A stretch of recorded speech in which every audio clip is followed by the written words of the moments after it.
কবিতা তিলোত্তমার প্রতি, কবি রাজদীপ চ্যাটার্জি। আর নয়, অনেক হয়েছে দেরি, ওই দেখো আসছে কি ভয়ানক প্লাবন। কত নরনারীর ঢল, কত শত হাত প্রসারিত, যেন এগিয়ে আসছে মারতে। বুঝতে পারছো না? পালাতে হবে, পালাও পালাও, ওই আসছে কত শত অদ্ভুত মানুষেরা। দেখতে তো মানুষেরই মতো, কিন্তু মানুষ কি? ভালো করে দেখো দেখি। না, ঠিকই বলেছ, মানুষ তো নয়। কতগুলো স্বার্থ, কতগুলো লোভ, কতগুলো হিংসা, কতগুলো অসুস্থ প্রাণী যেন বিপুল বেগে সমাজে প্রবাহিত হচ্ছে। এরা কোনো পুরুষকে মারছে কিংবা কোনো নারীকে হত্যা করছে বিকৃতভাবে, শুধু মৃত্যুর ধরনটা আলাদা। কাউকে মারছে একটু একটু করে প্রতিদিন, কাউকে মারছে সেমিনার হলে, কাউকে বা ফুটপাতে। মৃত্যু কিন্তু হচ্ছে প্রতিদিন, বারবার 52 মিনিটে।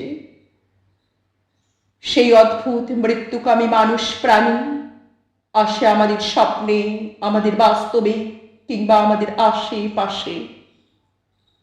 কিন্তু মুখোশটা খুব চেনা হয়েও অচেনা অনেকটা গন্ধের মতন।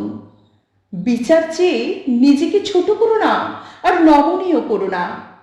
কে দেবে বিচার জীবনের মূল্যে? যে বিচার দেবে সেও তো সেই মুখোশ।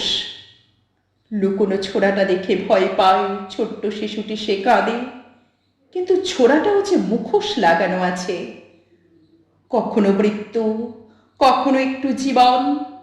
এই মুখোশ, এই মানুষ প্রাণী সব একই মুদ্রার দুই রূপ। শুধু কিছু কার্য, কিছু ফল তৈরি হচ্ছে। এক শক্তি হননের ফলশ্রুতির মিথ্যে আশ্বাস। কতটা ভয়ঙ্কর মাদকীয় শারীরিক জোর থাকলে মস্তিষ্কের সকল বুদ্ধিমত্তার অবলুপ্তি ঘটে, আর জন্ম নেয় নবজাত অপরাধ আর বর্বরতার উচ্ছৃঙ্খল উন্মাদনা। আর এই অনুর্বর উচ্ছৃঙ্খলতাই শেষ করে সৃষ্টির শক্তিকে। কত ভয়ঙ্কর এই অনুর্বর উচ্ছৃঙ্খলতা, যা নর নারী শিশু বৃদ্ধির লজ্জা হনন করে। এ যেন এক সমাজের মেনে নেওয়া প্রবাহ, যা অন্যায়ের বিরুদ্ধে লড়াইয়ের শেষ পরিণতি, যা অবলীলাক্রমে করা যায়, ইচ্ছে হলেই শেষ করে দেওয়া যায় টুটি চিপে।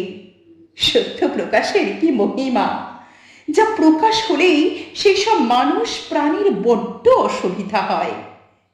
কিন্তু সত্য যে ঢাকা যায় না কখনো, এটাই তো সৃষ্টির চিরন্তন বার্তা। কিন্তু লজ্জার কথা হলো, জীবন দিয়ে বা বিকৃত হয়ে সত্য আসে বারংবার।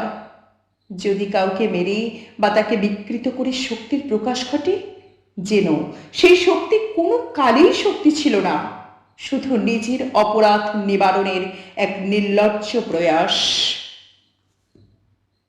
নমস্কার।